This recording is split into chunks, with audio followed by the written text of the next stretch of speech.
कहना है, क्या विचार है इसको लेके जो लगातार योगी जी के भी राजनीतिक बयान जो आते हैं विवाद खड़ा कर देते हैं, क्या विचार? एक्चुअली होता क्या है कि ये जहाँ जितनी ऊपर लेवल से ये बयान आते हैं तो निचले लेवल पे वही लोग ये करते हैं। मिसाल के तौर पे शुरुआत इसकी मोदी जी ने करी, कपड़ों से कब्रस्तान और शमशान करके, और उसको चढ़ावा दिया इनके नीचे विधायकों ने और एमएलओ ने और ये काउंसलर जैसे लोगों ने।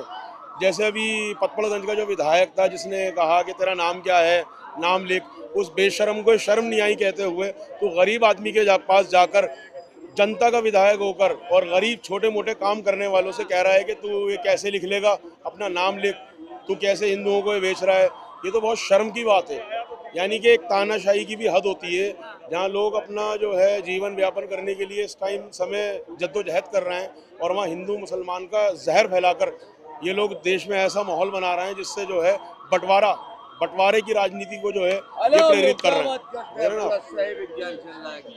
अच्छा, एक तरफ मोदी जी और योगी जी का कहना था कि सड़कों पे नमाज नहीं पढ़ा जाएगा, दूसरी तरफ वीडियो आ रही है कि ऐसे मस्जिद के सामने हिंदू लोग जो है पूरा नाच गाना कर रहे हैं, तो कह रहे सरकार अब इस पे क्यों नहीं रोक लगा रही? देखिए, मुसलमान तो अपने देश से अपने मुल्क से मोहब्बत करते हैं और कोई संप्रदाय ये नहीं चाहता, चाहे हिंदू हो या मुसलमान हो, कि झगड़ा हो।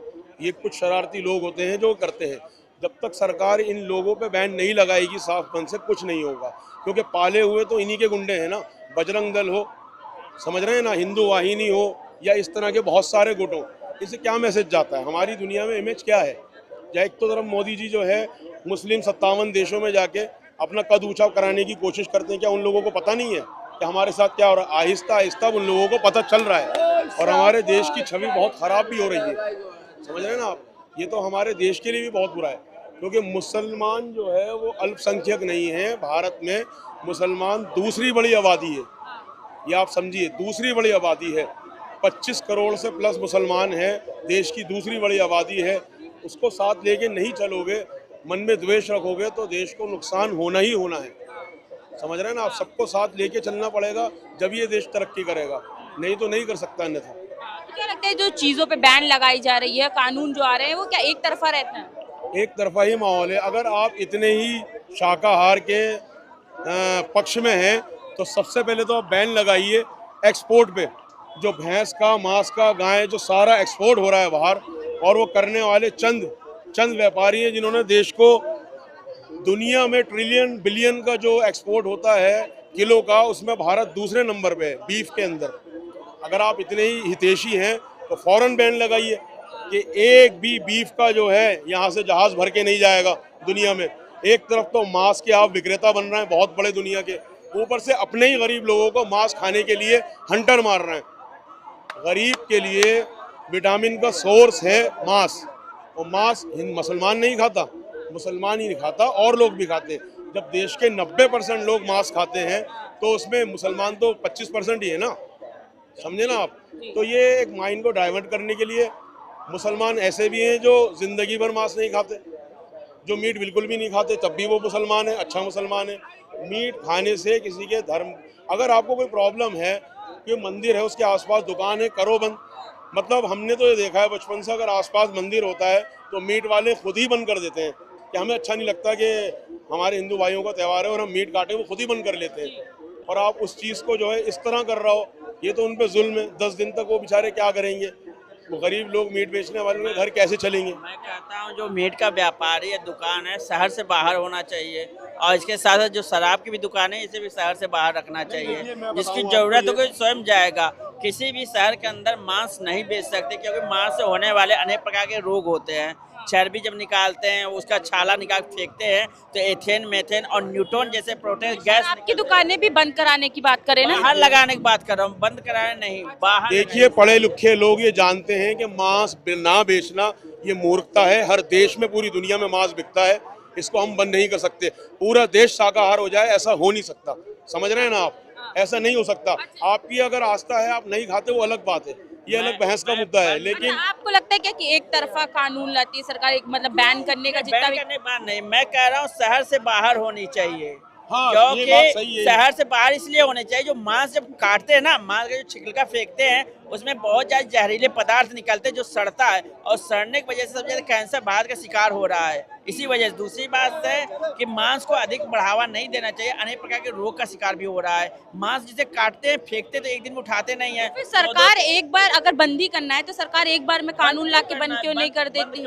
बाहर ही निकालना हो तो करते, बार बार मुद्दा क्यों? आप गलत कर रहे हैं। बंद क्यों करना है? मांस जो बेचते हैं उनको बाहर रखिए, शहर से बाहर तो रखिए। बाहर भेजे, सरकार बाहर भेजे, पर बार बार इसका मुद्दा क्यों बनाती है? मुद्दा गलत बना रही है। अगर सरकार चाहती है बेचना या रखना, शहर से बाहर रखिए ताकि उसका सर सफा हो, उसका दवा भी लगाए। ये बिल्कुल सही कह रहे हैं। इसमें भी सरकार का ही दोष है, मैनेजमेंट करे। पोल्ट्री विभाग, मत्स्य विभाग, समझे, फूड विभाग, इसी तरह मांस का भी एक विभाग है, एक्सपोर्ट इंपोर्ट का। तुम क्यों ऐसी व्यवस्था नहीं करते जो स्लॉटर हाउस बनाओ के बाहर जाए, शहर में जो है वो कटे ही नहीं। हम इसके साथ हैं, बिल्कुल साथ हैं। मुसलमान किसी भी सूरत में सरकार के साथ है, हर पक्ष में। अगर आप कहोगे बकरा ईद पे भी आप बकरे मत काटो घरों में, हम उस पर भी राजी हैं। हमें एक ऐसी एक जगह बना दी जाए जहाँ पर व्यवस्था हो, खून ना जाए नालों में, उस पर भी। लेकिन ये सब कौन करेगा? ये सब करेगी सरकार, जो सरकार करने के मूड में नहीं है। उसकी अच्छा, इस कानून को कैसे देख रहे हैं जो बोला गया कि नमाज नहीं पढ़ा जाएगा सड़कों पे, ना छतों पर? नहीं, नमाज इसलिए ना पढ़ा जाए रोडों पे क्योंकि इसका बहुत बड़ा, हमारे देश में तभी नया कानून आया है, लेकिन काफ़ी और गल्फ कंट्री में देखा जाए इसमें काफ़ी सारे एक्सीडेंट हुए हैं। दुबई की ले लिया जाए, दुबई में काफ़ी सारे एक्सीडेंट हो गए, सऊदी में भी काफ़ी सारे मान। पर वो कानून, इस बात से तो आप सहमत हो गए, नमाज नहीं पढ़नी चाहिए रोड पे, अच्छी बात है, मैं मानता हूँ। तो अगर एक कानून ये भी बनना चाहिए ना कि हम हिंदुओं का, हमारे लिए भी कुछ रूल रेगुलेशन होना चाहिए कि रोड पे भंडारा नहीं करेंगे, रोड पे जुलूस नहीं निकालेंगे, रोड पे होली नहीं खेलेंगे। ये फिर एक को क्यों कानून बना, एक मिनट में कानून बनाते हो तो हिंदू मुसलमान कानून सबके लिए बराबर होना चाहिए। हम हिंदुओं को झूठ और मुसलमानों को लिए वो कि नमाज नहीं पढ़ोगे रोड पे, हम कुछ भी कर रहे हैं रोड पे, तो ये गलत है ना? नहीं मानते? मैं इसका कानून बता रहा हूँ। जब नमाज के लिए लोग सजदा करते हैं ना, तो 20 मिनट के लिए हम हिल नहीं सकते हैं। नमाज की जो नमाज में सजदा करते हैं 20 मिनट तक कोई हिल नहीं सकेगा। बैठ गया दुआ करने तो हिटेगा नहीं। उस दौरान सुनिए, उस दौरान मान लीजिए बाय द वे कोई भी गाड़ी आ रहा, ब्रेक फेल हो गया, कोई बात है, अगर कुछ चलते हुए कितने लोग सड़क पे, दूसरी बात अगर नहीं मैं बात, सड़कों पे एक्सीडेंट हो रहे हैं तो छतों पे कौन? देखिए, कहना इनका सही है, मानता हूँ, इन्होंने गलत बात नहीं करी। एक्सीडेंट हो सकता है। नमाज मुसलमान सड़क पे पढ़ता है मजबूरी में। ये एक ऐसी नमाज होती है जुमे की या ईद की, साल की, जिसके अंदर एक जगह मूसली पढ़ना पड़ती है, डिवाइड करके नहीं पढ़ते। एक मोहल्ले के अंदर 10 मस्जिदें हैं, उसमें 10 में ईद की नमाज नहीं होगी, एक जो बड़ी मस्जिद होगी वहीं होगी, ये रूल है। तो उसकी वजह से सरकार इंतजाम करती है, सड़कों को बंद करा जाता है, डाइवर्ट करा जाता है। आज भी मैं पढ़ के आया हूँ दिल्ली में भी सड़कों पे नमाज हुई है। और ये एक ऐसी बात है, अगर कोई किसी हमारे हिंदुओं भाई का भी त्यौहार है, कोई भंडारा है, कोई जुलूस है, वो भी निकाले, सड़कों को कर दो, हम भी उसके लिए आवाज़ नहीं उठाएंगे, चलो भाई इनका भी त्यौहार है। लेकिन तकलीफ यहाँ होती है जब एक संप्रदाय को निशाना बनाया जाता है तो दिल दुखता है कि उसके अंदर के हमारे साथ ऐसा क्यों हो रहा है। हो तो सबके साथ। पर मुझे ये बताइए कि छतों पे कौन सा एक्सीडेंट हो रहा है? छत टूट गया तो एक छत पे 1000 लोग बैठे, टूट गया तो कौन जिम्मेदारी लेगा बताइए? नमाज पढ़ने से छत टूट जाएगी। अच्छा, एक छत पे 1000 लोग खड़े होंगे, टूटेगा कि नहीं टूटेगा, कौन जिम्मेदारी लेगा? आप लेंगे जिम्मेदारी?